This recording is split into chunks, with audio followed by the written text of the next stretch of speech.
Aqui uma tentativa aí de categorizar as diferentes formas de recursos financeiros para as empresas inovarem.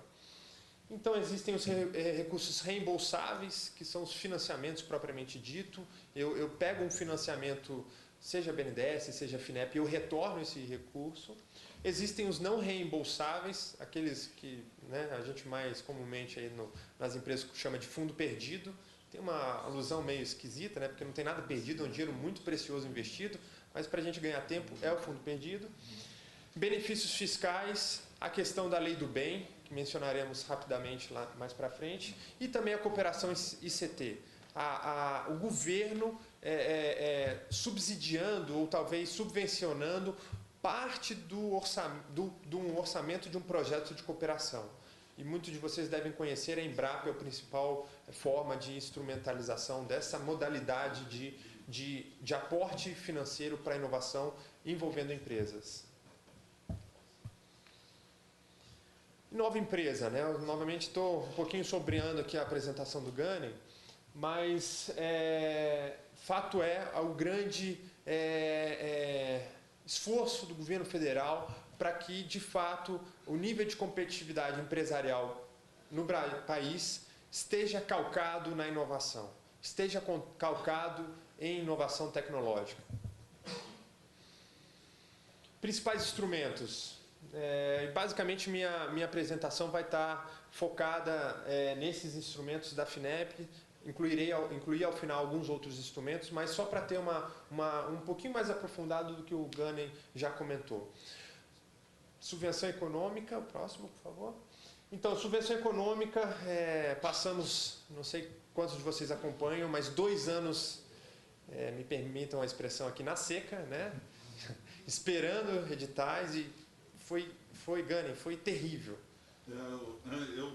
A apresentação minha estava calcada numa fala que você teria dissecando isso. Uhum. Mas uma das primeiras coisas que eu tentei justificar foi o despreparo entre a vertente de dinheiro de 2010, o contingenciamento imediato de 2011 sobre ciência covarde, sobre ciência e tecnologia no Brasil, uhum, e determinando que a gente só em final de 2012, a gente pudesse realizar os editais previstos para janeiro de 2011. Uma vergonha, não tem outra palavra. 2 anos na seca, né? Mas enfim, retomaram então nesse ano, nesse primeiro semestre, e alguns já passaram. Não sei se teve alguém aqui que concorreu a algum edital, o TIC, por exemplo.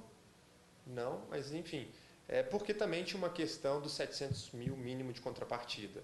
Então, assim, é importante as empresas também terem clareza das diferentes instrumentos. O subvenção econômica é um deles. Eu recebi um e-mail do empresário lá de Campo Mourão, criticando imensamente o edital por conta desses 700 mil, que tirou de campo boa parte das empresas de pequeno porte. Mas é importante, então, que as empresas saibam e reconheçam que existem outros instrumentos, e para as empresas com este perfil existe o Tecnova. Então, muitas vezes, nós da classe empresarial, nós precisamos endereçar melhor nossas críticas, que são sim pertinentes e necessárias, mas com um bom endereçamento nós conseguimos propor soluções. E no caso, essa crítica foi parcialmente infundada porque existe um outro instrumento de subvenção econômica para empresas com esse perfil. Bom, o edital que está passível de concorrer agora é o edital de construção e saneamento. São vários instrumentos que, na minha fala aqui, eu estou realmente querendo passar de forma rápida e en passant, para que, em caso de dúvida, tanto eu ao final, mas tem toda a equipe lá no C2I, para apoiá-los, para esclarecer cada um desses instrumentos, tá bom? Próximo, por favor. Os Inovas, né? Então teve Inova Petro, Inova Energia, Inova Saúde, essa semana saiu Inova Aeroespacial. Então é um movimento, uma conjunção de instrumentos a partir de uma plataforma, vamos chamar assim, de reembolsável e não reembolsável, né? Eu sou administrador, fiz mestrado, mas eu entendo e compreendo que muitas das políticas públicas são influenciadas por economistas. Isso é muito bom, por um lado. por outro lado não é tão bom assim. Tem uma rixa aí entre administradores e economistas, né? Eu não sei porque eles teimam de chamar a empresa de firma, mas enfim, não vou entrar nessa dilema aí. Mas fato é que assim, o entendimento da cadeia produtiva. Então, tanto o BNDES tem direcionado seus instrumentos para, através da visualização dos elos da cadeia produtiva, tentar dinamizar todo aquele setor, toda aquela cadeia produtiva. Então, aqui, o que se traduz nesses instrumentos? Que, ainda que empresas de menor porte possam participar, estas devem fazê-lo associadas a uma empresa de maior porte.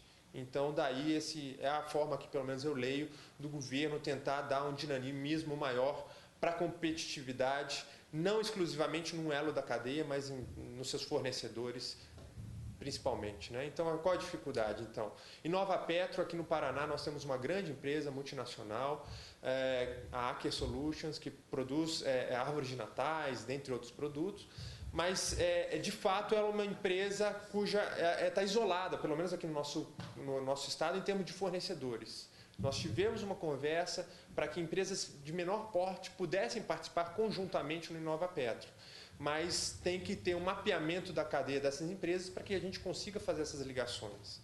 Então, aqui, mas para empresas cujo faturamento seja superior a 16 milhões, ou seja, empresas que não são empresas pequenas, né? 16 milhões comparado a uma empresa pequena. E aqui eu preciso fazer um parênteses.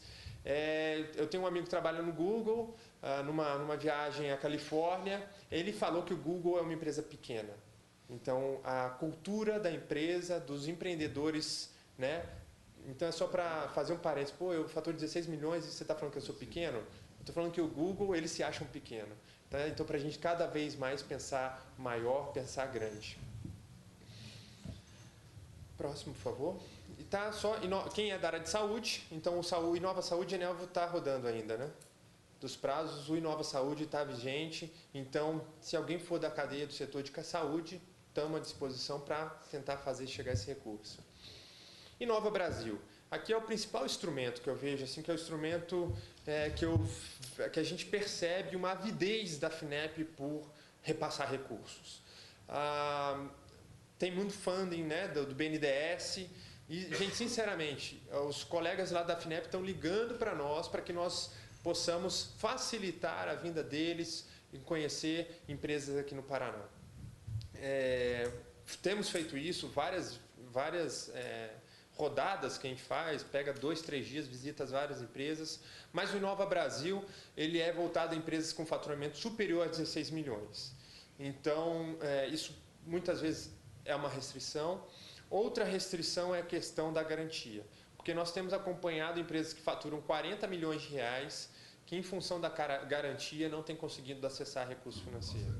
Então, assim, o que eu vejo, em função da crise de 2008, todo aquele volume de crédito que o BNDES despejou no mercado tomou a capacidade de garantia das empresas. Então, agora está muita gente com a garantia alienado, hipotecado, e não consegue pegar mais crédito. Então, isso é um dado. Outro dado difícil da realidade é que, em função do desafio grande da FINEP de aprovar de crédito ali, do ganho apontou 20 bilhões, né? Mas esse ano, eu não sei, eu chutaria aí uns 5, 6 bilhões de crédito. A gente deve, aquela meta é bianual, né? E a gente está pensando em algo como 5,6 a 6 bilhões. Isso, então, isso pensem vocês, analistas lá da FINEP, com esse desafio. Qual que é a tendência natural? A gente pegar projetos maiores. Então, qual a informação que a gente tem aqui? Que eles estão prospectando, isso por motivos óbvios, projetos acima de 10 milhões de reais. Então, há certas distorções do instrumento, né? A partir do momento que empresas acima de 16 milhões, dada a inexistência de garantia, não conseguem fazer usufruir. E, em segundo lugar, é muito mais fácil aprovar 10 projetos, cada um de 50 milhões, do que pulverizar isso em vários itens, né? Então, agora com muito esforço, e por isso que a gente tem um bom relacionamento com eles para poder, sim, fazer frente a esse desafio de 6 bilhões do Inova Brasil esse ano. A gente tem que contratar esse recurso, porque senão a gente vai levar para o governo federal uma falsa imagem de que as empresas não querem inovação. Quando, pelo contrário, sim, existem, mas tem que, de fato, equalizar questão de garantia, questão de valor de projeto para que as empresas possam ser contratadas. Aqui não é uma batalha grande, a gente acompanha as notícias do presidente da FINEP querendo a questão de 30 dias. A gente vê com um pouco de ceticismo, porque a gente sabe que na ponta não roda, e tenho certeza que eles lá também têm uma grande mobilização para que isso ocorra. Mas há uma intenção, e isso é positivo. Então vamos aproveitar, vamos somar esforços, vamos enviar projetos de boa qualidade, trabalhar questões de garantia. Se tivéssemos um fundo garantidor de inovação, seria sensacional, assim como o BNDES tem, assim como tem algumas sociedades garantidoras de crédito organizadas pelo SEBRAE, mas um fundo garantidor de crédito para empresas aí nessa faixa que faturam entre 20 milhões a 80 milhões ajudaria muito. Próximo. Então aqui é só uma questão das taxas, né, de 6,5 a 2,5. Então são taxas extremamente especiais. São taxas, vamos dizer assim, de Europa, de Estados Unidos. Nem crédito agrícola é mais barato que isso. No inovação, né, críticas ali, né? Então, de fato, a taxa é baixa, as condições são muito boas também, carência até 48 meses, ou seja, dá para investir, dá para retornar o recurso. Então, assim, a dificuldade que a gente vê aqui é encontrar empresas que consigam acessar essa linha, né? Que tem uma intenção, uma capacidade de investimento em inovação aí acima de 10 milhões de reais, não é tão trivial, mas existem. E muitas delas que têm essas condições não estão usufruindo desta linha. Isso é uma falha nossa de toda, né? É que temos que promover esse tipo de demanda nas empresas para que elas possam, de fato, inovar. Próximo, por favor. O InovaCred, o Gani mencionou aqui também, para empresas abaixo da faixa de 16 milhões, ainda que tenha uma abertura para empresas que faturem também acima, até 90 milhões, mas o foco primário da FINEP, pelo menos da FINEP, são as empresas abaixo de 16 milhões.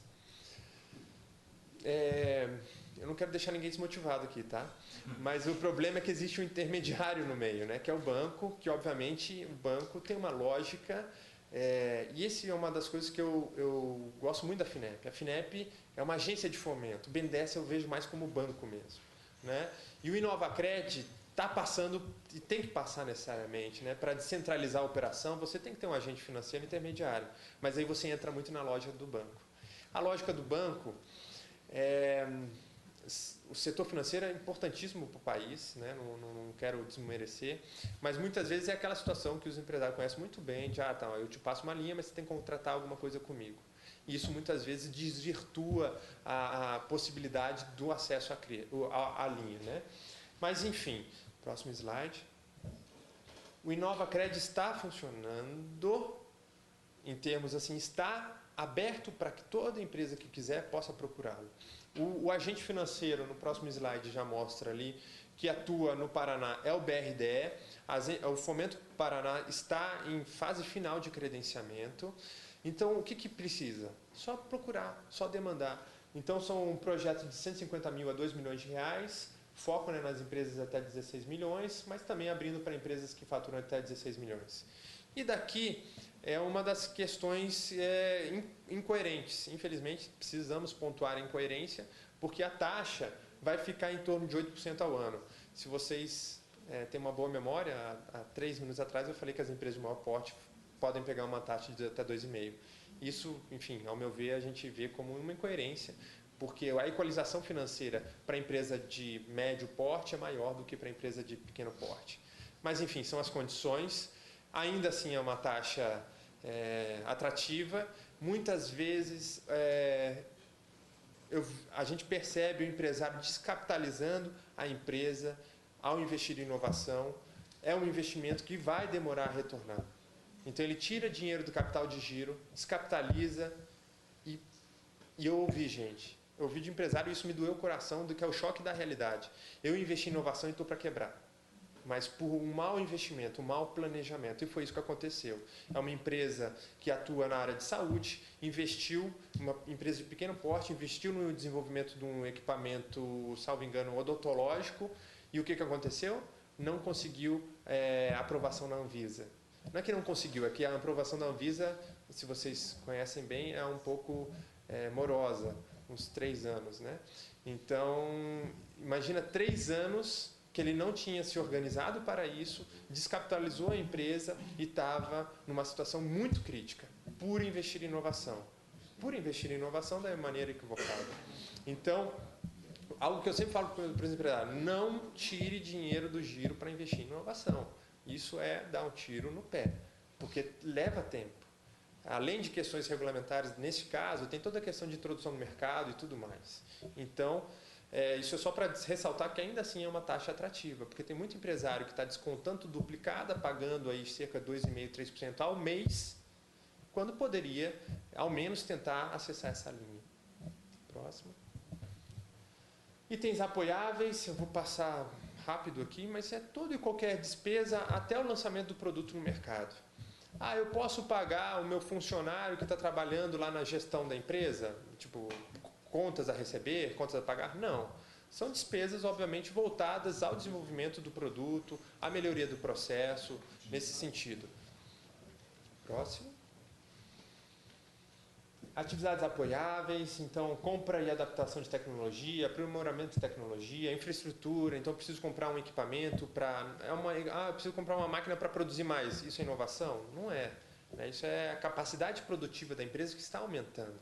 Mas eu preciso comprar talvez uma CNC que vai ficar específica para P&D, para que eu não precise parar toda a minha linha de produção para fazer um teste.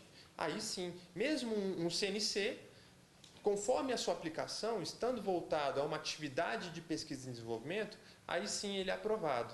Então é só para desmistificar um pouco que eu tenho que comprar um microscópio. Não é isso, mas tem que comprar um bem que vai estar majoritariamente envolvido numa atividade de pesquisa e desenvolvimento.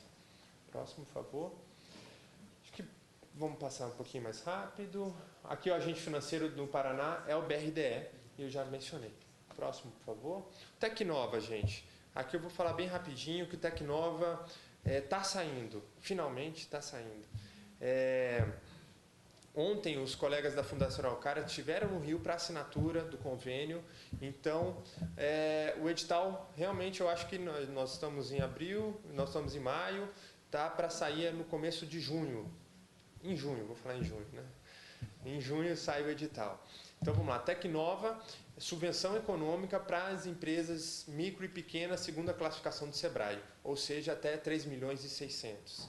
Então, se a sua empresa está nesse perfil, esta é a oportunidade do ano para as empresas que querem inovar. Próximo, por favor.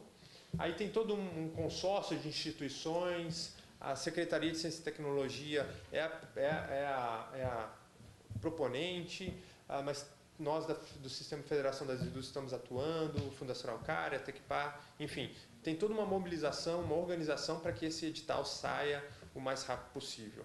E daqui eu preciso fazer uma crítica, a operacionalização de instrumentos via fundações de amparo é um pouco problemático. A gente fala isso com conhecimento, que a gente acompanhou vários estados. O Papo Subvenção Paraná, a Fundação Araucária, o primeiro, né, fala que foi terrível, foi muito ruim, por conta das fragilidades do arcabouço legal, que hoje a gente espera que tenham sido resolvidos. Então são projetos, formulários muitas vezes extensos, que o empresário não tem esse traquejo, não tem esse tempo para fazer. Mas, enfim, por isso que a composição do consórcio com entidades empresariais vai facilitar. Próximo, por favor. Então, serão 22 milhões e meio de reais, expectativa de 90 empresas aprovadas, até 3 milhões e 600 de faturamento e com mínimo de 6 meses de existência. Próximo. Projeto de 120 mil a 400 mil reais, cada empresa um projeto, contrapartida sim existe, prazo de execução de 24 meses e toda a avaliação no edital, né? Várias empresas concorrem e isso tem que ser pontuado para definir quais serão as contempladas. Próximo, por favor. O cronograma, né?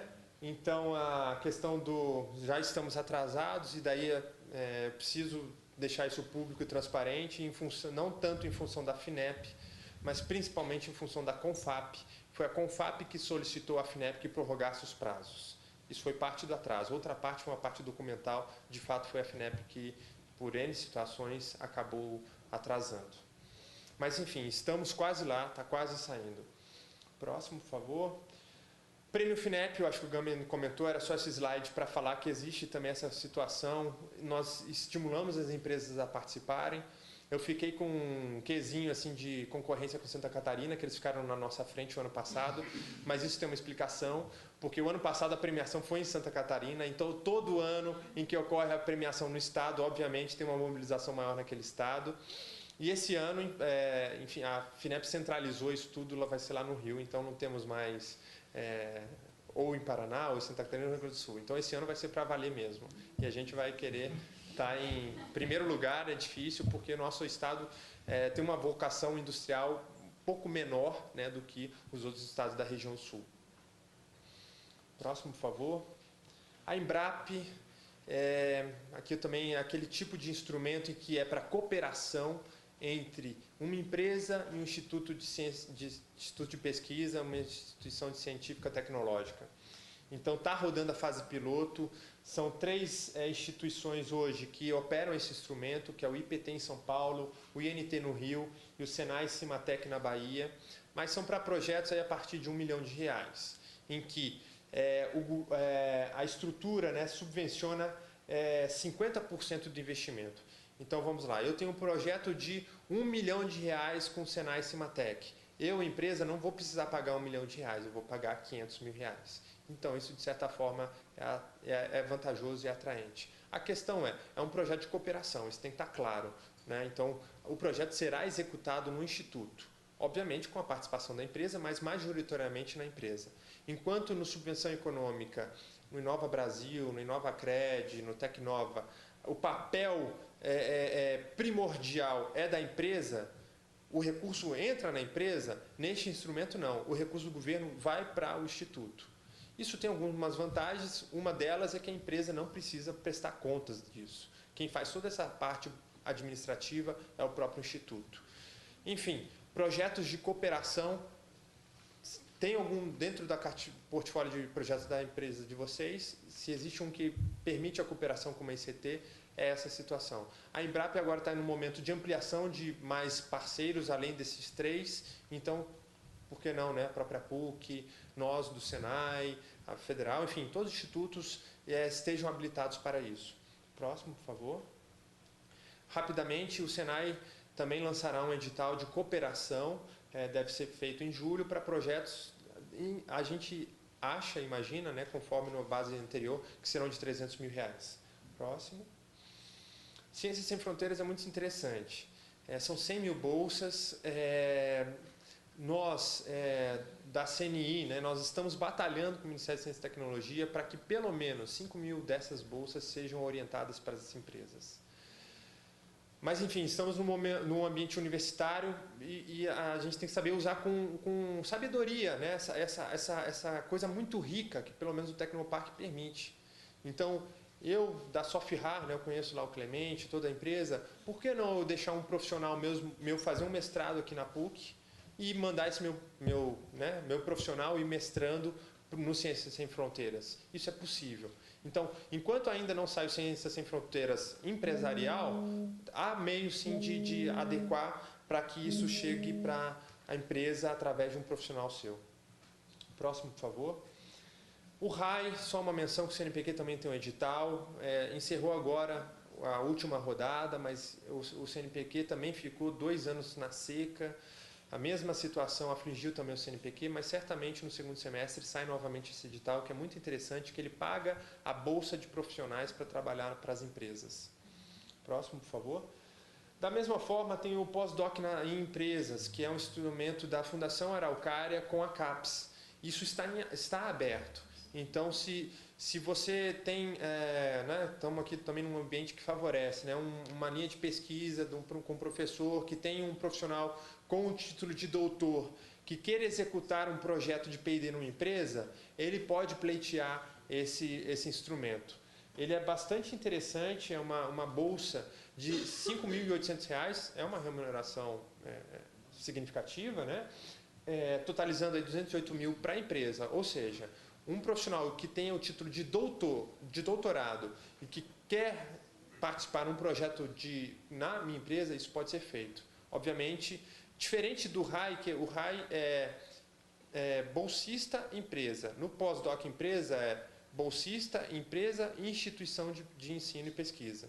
Então, esse pesquisador vai estar associado às nossas universidades e esse pesquisador que, junto com a empresa, definirá qual é o profissional que vai estar trabalhando para ela. Última informação é o prazo aí para até dia 12 de julho, ou seja, estamos em tempo. Só uma informação, esse mesmo edital foi rodado no Rio Grande do Sul e não teve procura.